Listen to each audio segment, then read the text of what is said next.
Ya, vámonos con meiosis entonces. La semana pasada vimos mitosis, hoy día vamos con meiosis. La variabilidad, la importancia de la variabilidad lo vamos a ver hoy. ¿Ya? Explicar la etapa de la meiosis, comprender el significado biológico de la meiosis como proceso de variabilidad genética y comparar los procesos de divisiones de mitosis y meiosis. ¿Ya? El DEMRE le encanta hacer comparaciones, por eso tomo ese último punto, ¿ya? La comparación. Lo ha hecho otras veces, es por eso que en realidad lo vamos a tomar. Ciclo celular con meiosis. A ver, si el ciclo celular, ¿ya? Regular tiene una interfase, una mitosis y una citodiéresis, para repetir de nuevo la interfase, una mitosis, una citodiéresis y otra vez una interfase y así. ¿Ya? Entonces es un ciclo, literalmente. Las células que inician el proceso meiótico no lo pueden repetir. O sea, la meiosis 1 se termina y no pueden repetir la meiosis 1. No pueden pasar a interfase. No pueden pasar a o sea, la citodiéresis sí va a ocurrir, pero no pueden repetir la interfase y una meiosis 1 nuevamente. Eso quiere decir que cuando se activa la meiosis como tal, siempre va a tener una secuencia lineal. Entonces está malo decir ciclo celular con meiosis, ya para puro empezar. Es un ciclo lineal, ¿ya? Interfase, meiosis 1, citodiéresis, y meiosis 2, citodiéresis. Y ahí termina el proceso. ¿Ya? Entonces, el proceso forzosamente va a ser lineal y va a buscar generar 4 células, que son completas, eso ya lo hace diferente al de la mitosis, que tiene solo 2, ¿ya? 4 células que entre sí son completamente diferentes. Ninguna célula hija de la meiosis es igual a la hermana que tiene en el mismo proceso. ¿Ya? Son todas diferentes, no hay ninguna célula igual. Y producto de eso, ¿ya? Es que los organismos somos diferentes pese a que hayamos sido formados por los mismos padres. ¿Ya? Mi hermano y yo, por ejemplo, tenemos el mismo acervo genético, pero los gametos que nos formaron fueron completamente distintos porque en realidad es irreproducible un gameto. Ya no puedo repetirlo, no puedo crear un gameto exactamente igual. La probabilidad, yo diría que es como la misma que me vaya a comprar un quino, me lo gane ahora y el otro jueves a la misma hora compre un quino y me lo vuelva a ganar. Entonces las probabilidades son, una ya es baja y la segunda es más baja todavía. ¿Ya? Entonces claramente es complejo, ¿ya? Muy difícil que se formen dos gametos iguales. ¿Ya? Tipo de reproducción que la variabilidad genética a través de la meiosis aleatoria en porcentaje de células madres de las células en porcentaje de las células madres. Es que antes de formar las células madres, claro, el porcentaje de variabilidad es aleatorio. ¿Ya? Y claro, lo que se hereda es aleatorio. Sí, lo que se hereda es completamente aleatorio. Y después, cuando el espermatozoide fecunda el ovocito y se forma este nuevo individuo, que es el cigoto, ya es un nuevo ser, ese individuo que tiene su propia reserva genética, por eso es que lo digo, su propio acervo genético, como dices tú, tiene una mezcla de padres y madres, de padre y madre, perdón, sin ser él el padre o la madre, ya es completamente diferente. ¿Ya? Claro, y vamos a ver qué genes se van a expresar, por el dominante o el recesivo, etc. Y ese cigoto, cuando empieza a hacer segmentación y empieza a proliferar su grupo celular, que en cierta forma esas son sus células madre, ¿ya? Esas células se están dividiendo por mitosis. O sea, post fecundación, nunca más la célula se va a dividir por meiosis. ¿Ya? Pero previo a la fecundación, quien originó los gametos fue el proceso meiótico. Ahí sí que sí. ¿Ya? Sí que sí, en cierta forma es correcto. ¿Ya? Tipo de reproducción celular cuyo fin es la producción de gametos, y los gametos son solo dos. ¿Ya? Los gametos de las hembras y los gametos de los machos, ovocitos y espermatozoides respectivamente. Y vamos a hablar de ovocito, no de óvulo. ¿Ya? Consta de una etapa inicial, ya que la interfase regular, por cierto, la misma interfase del ciclo celular con mitosis, ya un periodo G1, un periodo S de duplicación del material genético, un periodo G2, ¿ya? Y después vendría la primera meiosis. ¿Ya? Luego continúan dos divisiones sucesivas, la meiosis 1, ¿ya? Y la meiosis, ahí se me corrió el reglón, no me corregí el tiro, la meiosis 2. Ya vamos a tener dos procesos de división. Ahí sí, po. Vamos a corregirlo. El reglón que se me fue. Ahí sí. Ahí desapareció porque lo estaba corrigiendo. ¿Eh? Solo por eso. Entonces tenemos meiosis 1 y meiosis 2. Entonces en ningún momento vamos a poder repetir la meiosis. Tampoco vamos a poder repetir la meiosis 2. Meiosis 1 y meiosis 2 de forma continua. ¿Ya?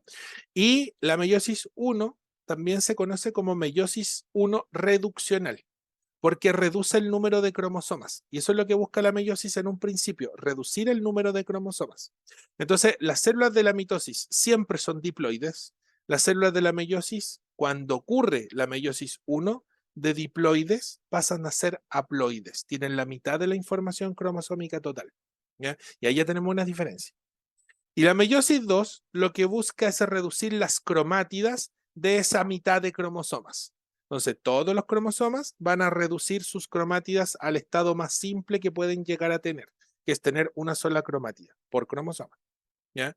Entonces, por eso es que vamos a tener 4 células al final del proceso, porque hacemos una división primero, ¿ya? Como se ve ahí en las figuritas que vamos a ver uno por una hora, y después de esas 2 células vamos a volver a hacer otra división más, simultánea, que es la meiosis 2.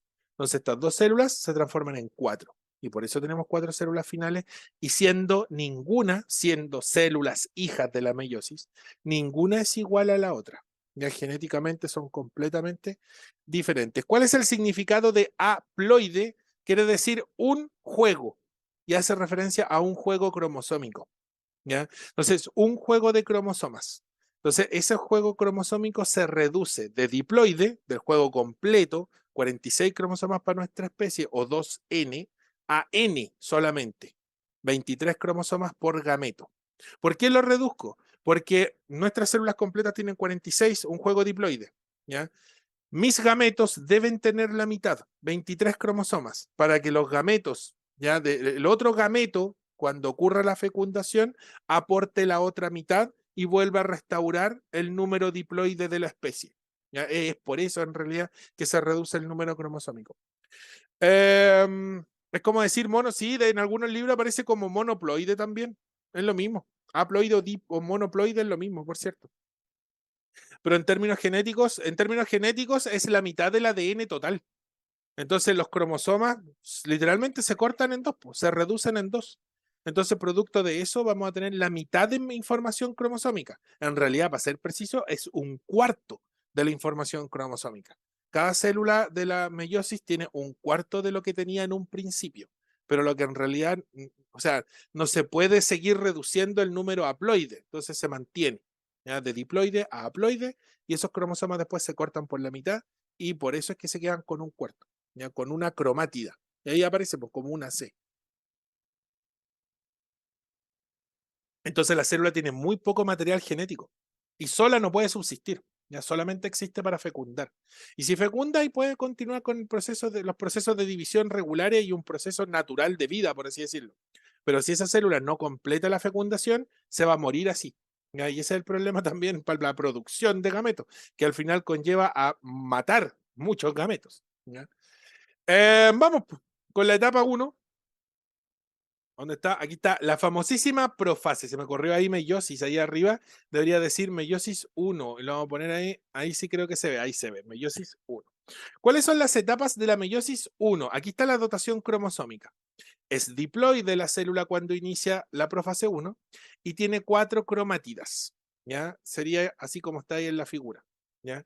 No olvidar que la profase de la mitosis comienza igual. Ya somos diploides y tenemos 4 cromátidas en ese caso. ¿Ya? Esto también ocurre en profase de la mitosis. ¿Qué ocurre en profase de la mitosis? Los centrosomas o los centriolos, ya los centriolos, el conjunto de centriolos se llama centrosoma, que es lo mismo, centrosoma, centriolo, migran a los polos, o sea, estos centriolos se empiezan a separar, ¿ya? Y sintetizan entre sí el uso meiótico. ¿Ya? La cromatina se condensa a cromosomas y empiezan progresivamente a formarse estos cromosomas con la característica forma de letra X. ¿Ya? Y en el nucleolo y la membrana del núcleo, ya en resumidas cuentas, el núcleo como tal, desaparecen, por lo tanto no hay núcleo durante ahí se me escapó, en meiosis. ¿Por qué se me escapó? Porque en realidad esas 3 etapas son iguales en meiosis y mitosis. Meiosis, ahí sí. Ahí va a salir correcto. Ahí sí, meiosis. ¿Ya? Entonces, es exactamente igual esta primera parte. Estas tres primeras etapas. Migran los centriolos, la cromatina se condensa y desaparece el núcleo. Exactamente igual. ¿Dónde está la diferencia? Aquí. Y aquí empezamos con el show de la variabilidad. ¿Ya? Y material genético mínimo. Es el mismo proceso de la mitosis. Sí, la primera parte de la profase es exactamente igual. Aquí empieza la diferencia. ¿Ya? Durante la profase 1, de la meiosis 1, lógicamente, ocurre un evento que se llama crossing over, para ir para los gringos, o entrecruzamiento o recombinación genética. Ya también puede que aparezca así. No se alinean como en la... Ya, eso es después. En la etapa de después va a ocurrir eso que dices tú, que se alinean en la mitad. ¿Ya? Pero antes de alinearse en la mitad, los cromosomas, mira el GIF, hacen eso. Entonces se empiezan a condensar los cromosomas homólogos y en el momento que los cromosomas homólogos se están condensando, se están formando, intercambian secciones de material genético y quedan como está en la figura aquí donde estoy señalizando con el mouse. ¿Ya? Se cruzan. Por eso se llama crossing over. ¿Ya? Y esto solo ocurre en la profase 1. Solo ocurre en la profase 1. No ocurre en la mitosis, no ocurre en la profase 2, no ocurre en la profase de la mitosis, no. Solo aquí. Y esto entrega un 70% aprox de variabilidad. ¿Ya? Eso quiere decir que en este momento la célula ya es distinta a lo que era en un principio, solo por cambiar secciones de material genético. ¿Qué cromosomas cambian? ¿Cuántas secciones se cambian? No podemos determinarlo. Es completamente al azar. Por eso es como un 70% aprox. ¿Ya? Hay alguna regla, pero no superan ese 30%. ¿Ya? Entonces, el máximo que se puede cambiar es hasta el 70% de la información genética. Y es caleta, ¿ya? Es un montón. Entonces, por eso es que las células hijas de la meiosis son distintas. Por eso hay variabilidad genética. Y esa variabilidad es importantísima para una población, porque nunca hay dos organismos que sean iguales que provengan de los mismos padres. Ya, lógicamente, si provienen del mismo padre, podría ser que sean gemelos, pero ese es otro verso. Ya, otro verso muy distinto. ¿Ya?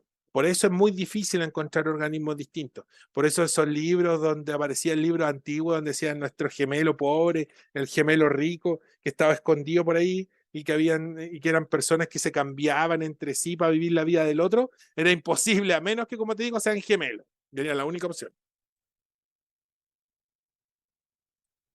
Y si el niño, o sea, claro, y si el niño es Pinocho, o sea, de varios, usted me entiende que, claro, claro, justamente, pero en ese caso, ahí estaríamos fabricándolo, y todos serían iguales. ¿Ya? En este caso, la variabilidad es clave, ¿ya? Y la variabilidad de la población se gana principalmente durante la meiosis. Entonces, esto está muy relacionado con lo que vimos en evolución. ¿Ya? Ojo con eso. Como te decía, no sé cuántos cromosomas cambian. ¿Ya? Supongo que mientras más cromosomas hay, más información se cambia. Nosotros tenemos 46 cromosomas, entonces podemos hacer 23 combinatorias de cambios, escaleta. ¿Ya? ¿Y en qué secciones? No lo sabemos tampoco. Pues entonces, por eso es que es como un 70% de variabilidad. ¿Ya? Ocurre crossing over entonces o entrecruzamiento, también se conoce como recombinación genética. Los tres términos son válidos. Los cromosomas homólogos intercambian genes aumentando la variabilidad en las células hijas. Y ahí se pueden ver acá que ya hay cromosomas que cambiaron secciones, como se ve aquí en el GIF, y los otros cromosomas que eran más cortitos también cambiaron secciones. ¿Ya? Ojo con eso. Vamos a la metafase. Ya. Si en la profase hay variabilidad, en la metafase, que tú decías esto de que se ubican en la mitad, también hay variabilidad. ¿Ya? Se ordenan los cromosomas homólogos en el ecuador. ¿Ya? Ahí están las parejas homólogas ordenadas en la mitad de la célula. ¿Ya? En nuestro caso, los 23 pares de cromosomas ubicados en el plano ecuatorial. ¿Ya? Con la información ya cambiada. Ya ocurrió crossing over. ¿Ya? Esto es completamente independiente de lo que ocurrió en la etapa anterior. ¿Ya? Seguimos teniendo una dotación diploide, y en cada cromátida, como lo podemos ver aquí, hay 4 cromátidas, perdón, cada cromosoma, hay 2 cromátidas en los 2 cromosomas, 4 en total. ¿Ya? No están en línea, por así decirlo. Lo que pasa es que, por definición correcta, en la metafase de la meiosis están a ambos lados del plano ecuatorial.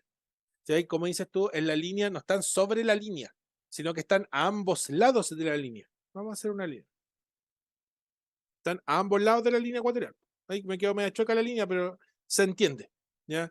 Uno a un lado y el otro al otro. ¿Ya? Durante la metafase de la mitosis estaban encima, la línea pasaba encima de los cromosomas, estaban sobre la línea ecuatorial. Es una cuestión conceptual nomás. ¿Ya? Pero sí podrías marcar una diferencia en algún caso. Así que ahí hay que tener cuidado. Sino que se encuentran como en secciones, sí, así tal cual. Entonces, los cromosomas en pares se ubican en la mitad de la célula. Ahí como más general la descripción. ¿Ya? Y el uso mitótico, que ya se polarizó y que biológicamente ya apareció entre centriolos, va enganchando a los cromosomas. El tema es que los cromosomas aquí en el centro pueden ordenarse de distintas formas. Ya se pueden barajar. Y como se pueden barajar, mira acá en la célula que está aquí, aquí tenemos 6 cromosomas. Los maternos son de color rojo, los paternos son de color azul. Yo los puedo ordenar maternos a un lado, paternos al otro, y formar esas combinatorias de gametos. ¿Ya? Claro, están en pares. Podría ordenarlos así. El último par desordenado, o sea, al revés, y los maternos a un extremo y los paternos al otro. Podría ordenarlos así. Podría ordenarlos así. Y imagínate eso con 23 pares de cromosomas. Todos los órdenes distintos que podría adoptar. Son como 8 millones. Son 2 elevado a n23. Po. Entonces serían como, sí, como 8 millones. Aprox. Entonces son distintas combinatorias. ¿Ya? Y la I entraría en esta fase. Sí, igual. Sí, igual, pues estaría por aquí escondido en alguno en el caso que esté presente ese cromosoma. Pero sí, estaría con su par homólogo. Lo que pasa es que no tendrían el mismo tamaño. Pero sí, pues sí, estaría ahí dando vueltas. ¿Ya? Y esas combinatorias es lo que se conoce como permutación cromosómica. Y eso ocurre solo en metafase y también aporta variabilidad, porque los gametos, dependiendo de cómo se ordenen los cromosomas, las combinatorias que les van a tocar en la repartición van a ser diferentes. Entonces, en metafase también hay un aporte de variabilidad genética. ¿Ya? Ojo con eso. Profase entrega crossing over y por ende modifica la estructura del gen y por eso es tan importante la variabilidad, un 70% aprox. El 30% restante lo entrega la metafase 1 con su permutación cromosómica, que son los distintos órdenes que van a adoptar los cromosomas en el plano ecuatorial. Se pueden ordenar de distintas maneras. ¿Ya? Y ahí, bueno, ahí dice, pues la segunda fuente de variabilidad de este proceso. Por lo tanto, en este momento, la célula original ya no existe. Está completamente desordenada y modificada a nivel cromosómico, a nivel de genes. ¿Ya? Y por ende la célula, vuelvo a repetir, nunca va a ser igual a como era y la célula hija ya van a ser diferentes. Por eso es tan difícil que un gameto sea igual a otro. ¿Ya? Porque imagínate con 23 cromosomas, en un total entre 25.000 a 30.000 genes que se van a ordenar durante el crossing over y que no sabemos cómo se están reordenando, lógicamente la probabilidad de que un gameto sea igual a otro es ínfima, ínfima, ¿ya? Así que ojo con la profase 1, variabilidad aquí, ahí en el mismo GIF animado que se ve, y la variabilidad que entrega la permutación cromosómica también es importante. Y esos son como los eventos más importantes de la meiosis y por ende son como los que más se han preguntado. De aquí para adelante este proceso es como bien mecánico, ¿ya? Y es muy parecido al de la mitosis. Muy parecido, no igual, pero es muy parecido, ¿ya? Ya, pues vamos entonces, ahí corregí, puse meiosis 1 que no se veía, ya que se me descuadró el PPT, si fue por eso. Entonces tuve que cambiarle los colores, por eso igual como que me demoré un poquito antes de empezar la clase para poder acomodarlo. Anafase. Ahí está la anafase. Después de una metafase siempre vendrá una anafase. ¿Ya? Y la anafase 1, y ahí podemos ver 2N4C, vamos a formar dos futuros núcleos. ¿Ya? El uso mitótico tracciona los cromosomas y los separa. Entonces, estos cromosomas que estaban a este lado se van a ir al polo que está en su respectivo sector y los cromosomas que estaban en el otro lado se van a separar de su par homólogo. Entonces yo me voy a quedar, tenía 2N porque tenía los cromosomas en pares y ahora voy a tener N, vamos a anotarlo, vamos a tener dos futuros núcleos. Ahí vamos a tener N2C. Y aquí vamos a tener N2C. Aquí cuando estábamos todos aquí en el centro, éramos 2N4C. Entonces cuando se separan, esto se divide en dos, literalmente en dos. Y si yo divido 2N, N. Y si divido 4C, 2C. Lo dividí en dos. ¿Ya? Esa es la anafase 1. Separar, reducir el número cromosómico. De hecho, mira, cuenta, aquí en el medio, en la metafase tenía 1, 2, 3, 4 cromosomas. Ahora este núcleo tiene solo 2 cromosomas, la mitad. Lo mismo al otro lado. ¿Ya? Y cada cromosoma tiene 2 cromátidas. Y eso es lo que tengo que reducir ahora en la meiosis 2. El uso se despolimeriza, son 2 centriolos por polo, no es uno solo, en realidad aquí es porque la imagen no es capaz de separarse en realidad, pero debería ser un solo centriolo por polo, uno solo. Normalmente, después que termina la meiosis 1, como que la célula entra en un periodo como de letargo, y ahí duplica el centriolo otra vez. Entonces ahí vuelven a aparecer 2 centriolos, porque va a ocurrir la división, la meiosis 2 simultáneamente. Entonces tengo que tener otro centriolo adicional. ¿Ya? Pero aquí se ven en pares porque en realidad siempre lo dibujan en pares, cuando en realidad los pares se separaron hace rato. Los centriolos ya se habían separado en realidad. Es un puro tubito. ¿Ya? El uso se despolimeriza y hay separación de los cromosomas homólogos. Producto de esto, y ahí vuelvo a repetir, las células hijas serán haploides. Y después de eso viene vamos a cerrar esto acá, la telofase. Entonces en la telofase ya tengo dos futuros núcleos, N2C, producto de la anafase. Entonces, la profase es importante por el crossing over y la variabilidad. La metafase 1 es importante por la permutación cromosómica y la variabilidad. La anafase 1 es importante porque me separa de diploide a haploide, a 2 células haploides. ¿Ya? Importante la anafase 1. Y la telofase reestructura los núcleos. Es como lo único importante que ocurre ahí. ¿Ya?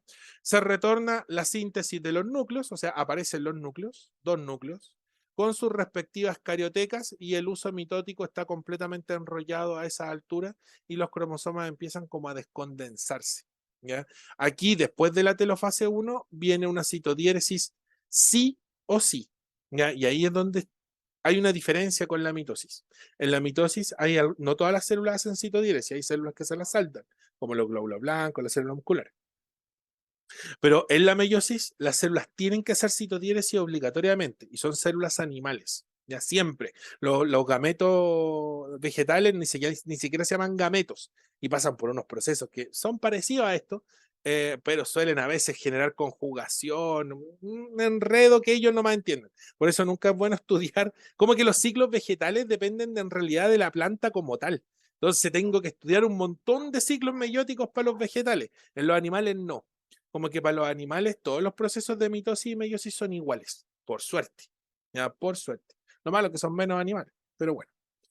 Ahora se viene la favorita, claro, el cinturón de actina. Ahí está. Bueno, ahí hay un pequeño GIF animado, que siempre es bueno mirar. Creo que ahí sale el 2N, el N2C.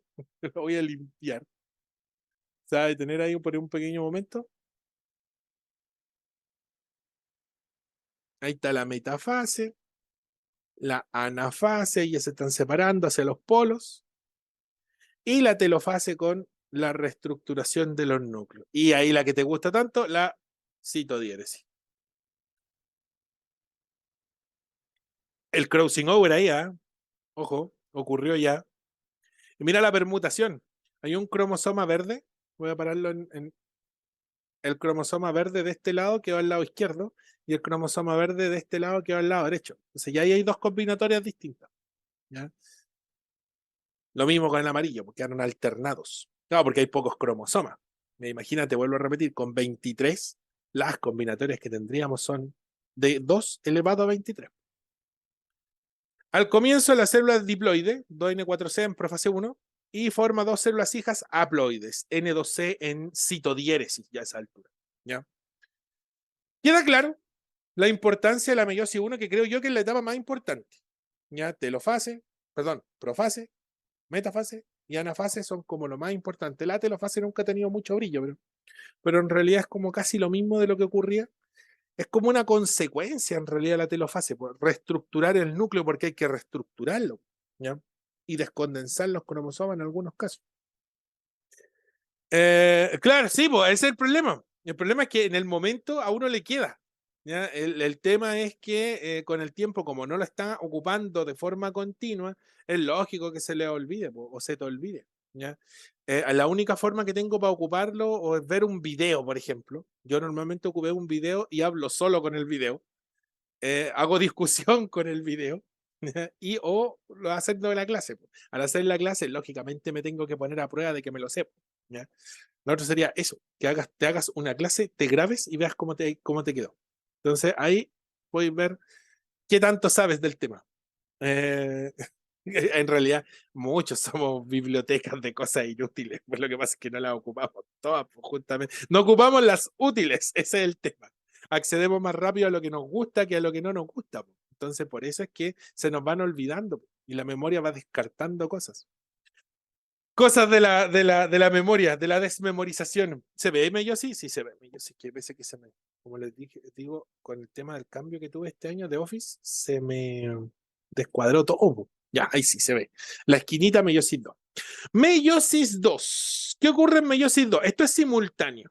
Aquí va a ocurrir la meiosis en dos células, que son las dos células en las que terminamos el proceso anterior. Y en realidad la meiosis 2 es la que menos brillo tiene, es casi como una mitosis. La diferencia o la única diferencia es que la meiosis ocurre en células haploides. ¿Ya? Es la única diferencia.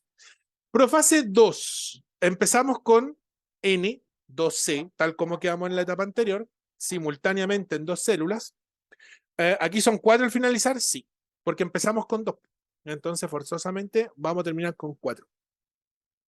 Los centriolos o centrosomas, que es lo mismo, migran a los polos y sintetizan el uso meiótico. Ahí, ojo, uso meiótico, uso mitótico, en realidad es lo mismo, porque la proteína que lo conforma, que se llama tubulina, ¿ya? Es la misma. Ahora, ¿por qué se cambia el nombre? Para indicar que estoy en una etapa distinta nomás. Pero yo he visto que están hablando de meiosis y hablan de uso mitótico. ¿Ya? Entonces, se puede. ¿Ya? Y el DEMRE podría hacerlo. Entonces no hay que extrañarse si en una alternativa hablan de uso mitótico en meiosis, no hay que decir, esto es mitótico, está malo. No, ya es válido, ya, porque vuelvo a repetir, bioquímicamente en realidad no tiene sentido cambiarle el nombre, porque la proteína es la misma la que conforma el uso mitótico meiótico. ¿Ya? La cromatina se condensa a cromosomas. Bueno, los cromosomas ya no pueden realizar intercambio porque no están con su par homólogo, por lo tanto, crossing over en la profase 2 no ocurre, ya ocurrió. ¿Ya? Y el núcleo desaparece, pues el núcleo y la membrana nuclear desaparecen, por tanto no hay núcleo durante la meiosis 2. No olvidar eso. ¿Ya? Estoy cambiado, ahí sí. Metafase 2, ahí sí, mira, todos los cromosomas están sobre la línea ecuatorial. ¿Ya? Ojo. Los cromosomas se alinean en el ecuador de la célula y aquí ocurre el punto de control, ya un punto de verificación de información que también ocurre en la metafase 1, por cierto. En realidad, todas las metafases verifican el material genético antes de separarlo. ¿Ya? Y eso es algo que se hereda en cierta forma de la mitosis, porque la meiosis en cierta forma es la evolución de la mitosis. Así que aquí también verificamos, hacemos el checkpoint de material genético que sea correcto. ¿Ya? Y eso, pues si al final la metafase es muy parecida a la metafase de la mitosis, ¿ya? Y la anafase va a tomar estos cromosomas y los va a separar. ¿Ya? De hecho, aquí aparece como uso mitótico, ojo, es lo mismo, es bueno. ¿Ya? El uso mitótico se despolimeriza y las cromátidas hermanas, o el cromosoma, se separa en dos cromátidas. ¿Ya? Y lógicamente ahí ocurre la separación. Entonces, cada núcleo queda con NC. ¿Por qué? Porque si aquí tenía dos cromátidas por cromosoma, por cada cromosoma, ahora aquí tengo solo una. Una que se fue hacia un polo y la otra que se fue hacia el otro polo. ¿Ya? Ya no hay pares, por lo tanto somos haploides, y las cromátidas se redujeron a la mitad, por lo tanto C. Entonces quedo para nuestra especie con 23 cromosomas y cada cromosoma tiene 23 cromátidas. ¿Ya? Ese es el número que se debe manejar en este caso. Los cromosomas se descondensan a cromatina, o sea, no se ven como esta fibra nomás. Los núcleos se vuelven a estructurar y la fase que tanto te gusta ocurre también, que es la citodiéresis simultánea. Van a ocurrir dos citodiéresis. ¿ya? Ahora, entre tanto palabrerío, es mucho mejor verlo con el GIF animado. ¿Ya? Resumen de la meiosis 1 y la meiosis 2. Bueno, ahí está la profase 1. Ahora va a ocurrir la metafase 1, la anafase, la telofase, la citodiéresis y comienza al tiro la meiosis 2. Mira, ¿viste? Y ahí se corta. Que sería una anafase. Y se estructuran los núcleos, citodiéresis, y en ese momento, ese gameto podría ser fecundado en el caso que sea un ovocito, o ya fue fecundado en el caso del ovocito, o en el caso que sea un espermatozoide, lo único que le falta es que le crezca la cola. ¿Ya? Y eso lo vamos a ver la próxima semana, creo yo, porque si no, no, yo creo que sí alcanzaría. No, que quiero hacer ejercicios. ¿Ya? Quiero hacer ejercicios, así que ahí lo único que le falta es que le crezca la cola. ¿Ya? Es un flagelo, cosas que me pasan.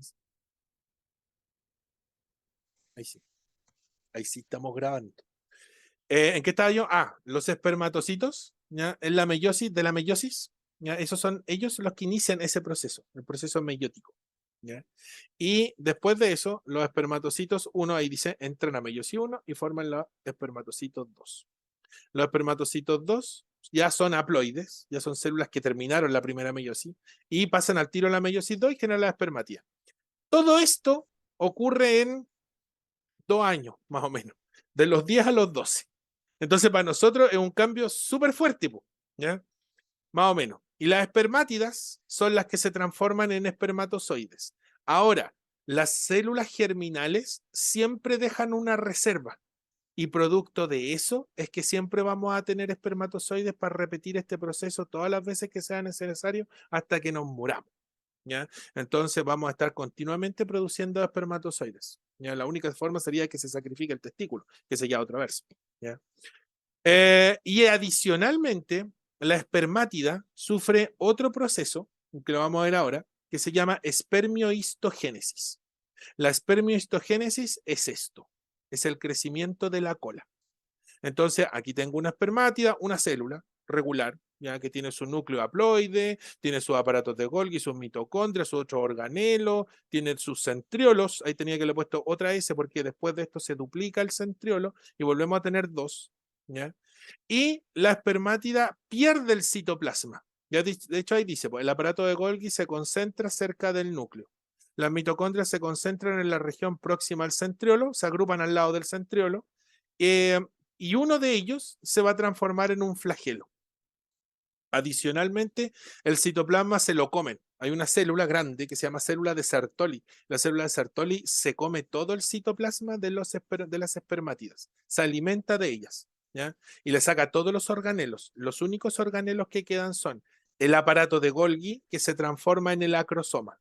Aquí dice, inicio de la formación del acrosoma gracias al aparato de Golgi. O sea, el aparato de Golgi se transforma en el acrosoma. El acrosoma es una bolsa que contiene enzimas y esas enzimas favorecen la fecundación. Entonces, sin el acrosoma, el espermatozoide no podría terminar la fecundación, lo necesita forzosamente. ¿Ya? Adicionalmente, el flagelo y las mitocondrias y el núcleo.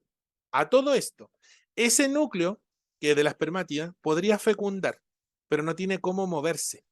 Y la espermiohistogénesis le entrega esa movilidad.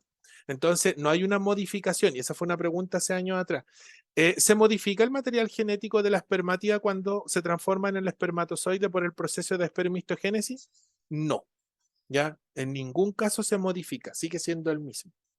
Pero el flagelo no era distintivo de las procariotas, no, ya, perfecto, sí, lo tienen algunas procariotas. Procariotas. En el caso del espermatozoide, se puede desarrollar un flagelo, pero si tú te das cuenta, no hay otra célula eucarionte de un tejido o de un organismo que forme un flagelo, no lo necesitan. Los únicos organismos que podrían formar un flagelo, que son algunos protozoos, porque tampoco son todos, son organismos unicelulares. Entonces, los unicelulares pueden desarrollar flagelos, pero las estructuras que están en un tejido jamás van a transformar el centriolo en un flagelo. Probablemente lo transformen en un grupo de cilios antes de formar un flagelo. ¿Ya? Por lo tanto, sí pueden tener flagelos este tipo de células. ¿Ya? Pero es que también es anómalo porque es una célula que Es la única célula con flagelos, ya no hay otra. Y para empezar, y no es que vuelva a repetir, aquí la biología es la machista, las mujeres no van a desarrollar nunca una célula con un flagelo. Solamente lo van a desarrollar los machos y los mamíferos. O sea, los machos y los animales, porque en realidad todos los espermatozoides son casi iguales. Todos tienen flagelos. Lo que cambia es la forma, pero todos tienen flagelos. Así que ahí, ojo con eso. ¿Ya? Los unicelulares, y este es uno unicelular. Entonces, como que se aplica a eso. ¿Ya? ¿Qué más? Eso no. Entonces, tenemos 4 organelos que se preservan: el núcleo, que se mantiene intacto, el aparato de Golgi, que se transforma en el acrosoma, el flagelo, que le da movilidad, y las mitocondrias. Las mitocondrias quedan, ¿ya? Pero las mitocondrias no pasan al ovocito cuando hay fecundación. Lo único que pasa es el núcleo, solo el núcleo, ¿ya? Así que ojo con eso. Y ese es el espermatozoide. Ahora, lo que le falta a ese espermatozoide es mover la cola, ¿ya? Y el movimiento de hiperactivación de la cola, el motor está aquí como en neutro. El motor del espermatozoide, el flagelo del espermatozoide está en neutro, no le ha pasado cambio. ¿Cuándo pasa a primera? Cuando el espermatozoide toma contacto con la mucosa cérvico-uterina, en el útero de los mamíferos. En los animales con fecundación externa, cuando el espermatozoide toma contacto con el agua, el cambio de temperatura hace que el espermatozoide se active y eso mueve la cola. En el caso de los animales con fecundación interna, la mucosa cérvico-uterina hiperactiva la cola del flagelo, ¿ya? La cola del flagelo, la cola del espermatozoide, y eso hace que salga disparado, ¿ya? El espermatozoide es la célula más rápida, ese es como el dato freak, la célula más rápida del organismo, es la única célula que se puede mover a libre voluntad y se mueve aproximadamente a 1 cm/hora, lo que es caleta. Ya si lo comparo con un glóbulo blanco que apenas repta por generando pseudópodos, ¿ya? Que se mueve 10 veces más lento que un espermatozoide, el espermatozoide es Usain Bolt, ¿ya? Pasamos a primera con todo, sí, y automático más encima de este vehículo, así que acelerar nomás. Aquí lo único que hay que hacer el espermatozoide es acelerar, acelerar, acelerar y va a chocar contra el ovocito y cuando choque va a reventar el acrosoma y el acrosoma se va a romper como si corriéramos con una bolsa, un globito con agua aquí en la cabeza y quedáramos todos mojados. Ya, eso le va a pasar al espermatozoide.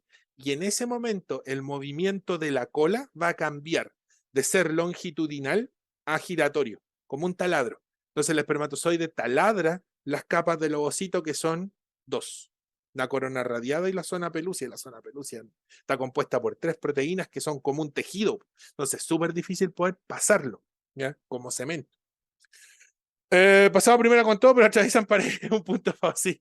Atraviesan pared. Ahora, uno solo va a atravesar la pared completa. Porque cuando el espermatozoide sea capaz de fecundar al ovocito, y en ese momento, y ahora vamos a pasar a la ovogénesis, en ese momento, el ovocito va a transformarse de ovocito 1, perdón, de ovocito 2 a óvulo y va a terminar su meiosis. Entonces, si no hay un espermatozoide que active la fecundación en el ovocito nunca va a terminar la meiosis. La finalización de la meiosis en el ovocito involucra forzosamente la fecundación. Va a sonar, volver a sonar súper machista. Por suerte estamos los dos nomás. La célula femenina está obligada y necesita forzosamente de la célula masculina para terminar su meiosis. Pero eso es en el concepto. Sí, qué feo, sí. Pero no, es así. No es que yo quiera hacer que sea así, sino que es así, pues la biología lamentablemente es que Dios es machista. Echemos la culpa a Dios. ¿Ya? En ese caso, él es el machista. Ovogénesis. Ya. ¿Qué pasa con la ovogénesis? La ovogénesis tiene 2 etapas.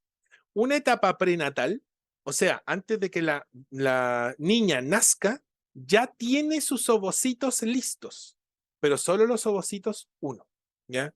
Y esos ovocitos 1 durante la pubertad van tomándose, mira, vamos a volver para atrás. Aquí están los ovocitos, acá atrás, en esta parte. Están continuamente con irrigación sanguínea, así que se mantienen nutridos. ¿Cuántos ovocitos se encuentran en este sector de acá atrás? Aproximadamente unos 500, no, sí, pues, unos 500.000 por ovario. 400.000, 500.000, ahí depende de la mujer, ¿ya? Pero son hartos, pues casi 1 millón de ovocitos, 1. Pero están todos en estado de ovocitos 1. Nunca se generó una reserva. Por lo tanto, la mujer no puede estar menstruando o ovulando toda su vida. Tarde o temprano se le van a terminar. Y por eso es que su ciclo sexual ¿ya? Y por ende, la capacidad reproductora, y aquí sí que no soy machista, y me doy vuelta, me coloco ¿cómo se llama? El pañuelo morado y toda la cuestión. La capacidad de reproducción de la población completa en los mamíferos está determinada por las hembras. Son ellas las que controlan la reproducción. A ellas se les entrega esa capacidad. Y es por esto mismo. Ahí salí sorteando del machismo. ¿Por qué?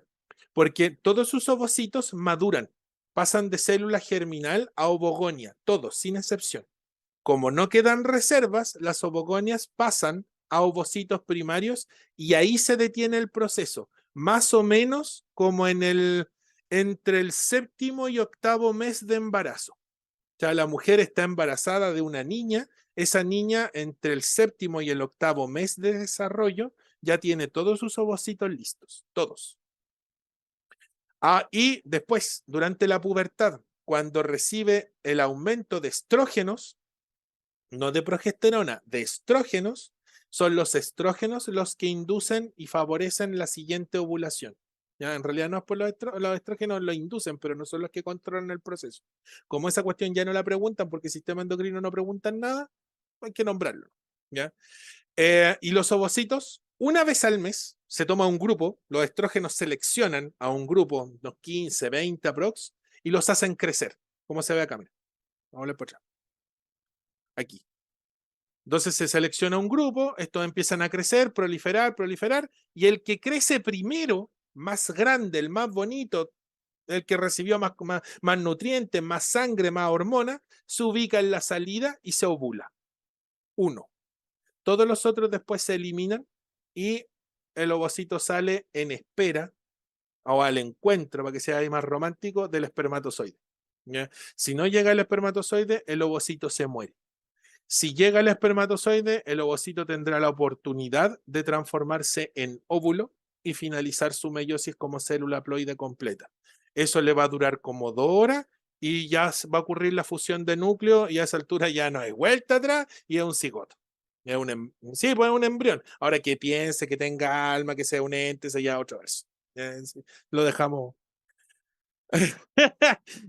Porque puede ser que haya sido una mutación, ahí depende, porque hay que ver la progenie, hay que ver cómo son los padres para determinar cómo es el futuro individuo. Ahora, si el futuro individuo, como dices tú, es feo, es probablemente que haya ocurrido o una mala combinatoria de genes, que también puede ser, te tocó una mala suerte, puede haber sido, pero el que ser feo o bonito es una apreciación.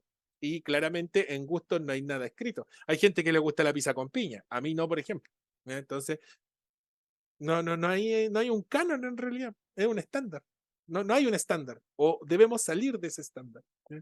O las empanadas con pasas, ya también, las empanadas con pasas. De hecho, a mí las empanadas con pasas como que me dan lo mismo. No me gustan ni me disgustan, pero la pizza con piña, no. Para postre, es postre. La pizza no es postre. Y eso, y eso. Entonces la ovogénesis es pausada. Está determinada porque todas las ovogonias se transforman en ovocitos durante la gestación. Y una vez al mes, los ovocitos van madurando. Va un grupo que madura y uno madura antes que el resto y ese es el que se ovula. ¿Ya? Nosotros me voy a meter en el carro de los ganadores, de los mamíferos, dentro de los mamíferos, que se aplica precisamente para los mamíferos esto, para la gallina, para las aves es parecido, ¿ya? Pero no me quiero meter ahí con la ave porque es otra vez. Pero en los mamíferos, todos los mamíferos funcionamos con este mismo sistema, todos. La diferencia radica en cuando ocurren las ovulaciones. ¿Ya? Las ovulaciones, por ejemplo, de nosotros, la especie humana, es una vez al mes. ¿Ya? Por lo tanto, nuestro ciclo, al igual que los ratones, las ratonas, por ejemplo, ¿ya? Las ratonas tienen ciclos menstruales, igual que nosotros. Por cierto, creo que las ovejas también tienen ciclos menstruales, si no me equivoco. Y no, miento, las ovejas no, los corderos creo que son. ¿Cómo habrían sido los otros? Sí, pues los otros dependen de la estación, dependen de la condición ambiental. Si hay poca luz, mucha luz. Normalmente están determinados por mucha luz. ¿Ya? Cuando los días se empiezan a hacer más largos, y empieza la primavera a cambiar los días opacos en días más brillantes. ¿Y por qué? El nervio óptico detecta esa, o sea, permite el paso del impulso nervioso inducido por la luz, ¿ya? Detecta la intensidad lumínica, ¿ya? Ah, ¿cómo habría sido lo otro? Claro, claro, pero mira, ¿cómo funciona? El nervio óptico pasa justo encima del hipotálamo, ¿ya? Entonces, los continuos pulsos nerviosos, indicando mayor presencia de luz, estimulan al hipotálamo en los otros mamíferos y ese hipotálamo ahora ha identificado que como hay más luz, es hora de activar las hormonas que regulan este proceso, que son la folícula estimulante y la luteinizante. ¿Ya? La luteinizante, de hecho, es la hormona de la ovulación, la que induce literalmente al ovario a sacar el ovocito, a exprimirlo y sacar el ovocito, la ovulación. ¿Ya? Pero en los mamíferos como nosotros, que se piensa que es porque vivimos durante muchos años, miles de, no, sí, cientos de años, en cuevas, no necesitábamos luz y necesitábamos reproducirnos igual. Entonces, muchos procesos de reproducción ocurrieron a oscuras, como los ratones, igual, ya hasta el día de hoy. ¿Ya? Entonces, nosotros no necesitamos esa luz y el ciclo debe ocurrir igual. Entonces, se transformó en un ciclo regular mensual y por eso se llama ciclo menstrual, porque es mensual. En cambio, en los otros mamíferos, como los gatos, por ejemplo, las gatas o las perras que ovulan 3 veces, 2 veces al año, dependiendo de la perra, ¿ya? Dependen de la luz y su ciclo es estacional y por eso se llaman ciclos estrales. Estacional o estral, mensual o menstrual. ¿Ya? Esos son los dos ciclos mamíferos. Y vuelvo a repetir, en el caso de los otros mamíferos depende directamente de la intensidad lumínica. ¿Ya? Pues yo, por ejemplo, si tuviera una gatita chiquitita ahora que estaría como en la transición, probablemente no ovule porque los días se están haciendo más cortos. Pero cuando empiece la primavera, ya, o las primeras, empieza a finalizar julio y los días empiecen a notarse que son un poquito más largos, eso le va a bastar para que empiece a ovular si es que no la tengo operada. Que lógicamente si la tengo operada le saqué los ovarios. ¿Ya? O sea, el médico, no yo, no me voy a meter en el carro los ganadores en ese caso. ¿Ya? Ojo con eso, si es que alguna vez llegaran, no sé, pues me pasó que hace años, no sé, años atrás, el año pasado, una chica quería estudiar veterinaria, ¿no? Y precisamente le expliqué esto mismo para entender el por qué las gatitas o las perritas o las mascotas en general ovulan mucho menos que nosotros. Bueno, vamos a volver a meter al carro los ganadores, que ustedes, ya las mujeres. Ahí sí. Eso, pues, eso. Ahí está la meiosis, bueno, ahí se ve la división. Ese ya a esa altura es un cigoto, ¿eh? Y ese cigoto se está dividiendo y se está segmentando y a esa altura ya es una mórula y esa mórula probablemente busque implantarse, ya a esa altura de la implantación se transforma en un blastocito y el blastocito va a desarrollar las 3 hojas embrionarias, el mesodermo, el ectodermo y el endodermo y ahí vamos a llevar con suerte unos 10 días, 15 días de gestación. Sí, porque a esa altura la mujer ya está embarazada. Que se dé cuenta ese ya otra vez. Meiosis, 2 divisiones sucesivas que permiten la formación de gametos, ovocitos y espermatozoides. El resultado, un total de 4 células variables genéticamente. En el caso del ovocito, solo una es funcional y la otra se eliminan. Ese es otro tema también. Una pastilla así. Bueno, la pastilla te puede servir hasta una semana. Claro, lo que pasa es que si le digo a una niña de, no sé, 16 años, no tenía una semana para tomártela, se la va a tomar el último día y probablemente no tenga mucho efecto. Ese es el problema. No, pues, lo ideal es que después de, ya, o al día siguiente, por eso se llama del día después, se puede tomar la pastilla y lógicamente inducir una menstruación y eso va a hacer que esa célula que está ahí se elimine, pues, se vaya con la menstruación y no alcance a implantarse. Si se alcanza a implantar y logra vascularizarse por completo, porque puede llegar sin vascularizarse, sin conectarse al torrente sanguíneo de la madre, se puede eliminar. Ya, por eso es que tienen hasta 7 días aprox, que es lo que se demora la implantación. Pero ya después de eso es complicado, ahí ya teníamos forzosamente que entrar a picar, como se dice vulgarmente, y habría que hacer un raspaje. ¿Ya? Y eso ya en la legislación actual sería forzosamente un aborto. ¿Ya? Pero ahí bueno, estamos tan en pañales frente a ese tipo de cosas. Pero bueno. Ahí tenemos entonces la meiosis 1 y sus características, lo más importante, ¿eh? Profase 1, crossing over. Metafase 1, permutación cromosómica. Anafase 1, separación de los cromosomas homólogos. Esto es lo importante. ¿Ya? Y la telofase, que no tiene ni un brillo, y la citodiénesis. Y después estas que tampoco tienen mucho brillo, pero en realidad existen para poder terminar el proceso meiótico, para reducir las cromátidas. Pero el fuerte de la meiosis son en estas tres primeras etapas. ¿Ya? Así que está. De hecho, yo tenía otro esquema. Este se lo robé a mi colega. Le dije, me voy a robarte estas láminas que son tuyas porque están muy, pero muy buenas. La variabilidad en este proceso permite la formación de organismos distintos, lo que incide en la sobrevivencia de la especie. Ese verso es mío, ya por si acaso. Sí, pues la evolución. La evolución se basa en este principio, mucho de este principio. Por lo tanto, no podemos dejarlo saltar. Por eso es que los organismos de una población deben ser diferentes para que haya variabilidad y haya sobrevivencia dentro de ese grupo poblacional. Porque si son todos iguales y viene una peste, capaz que los mata a todos. Y se extinguió la población. ¿Ya? Así que ojo con eso.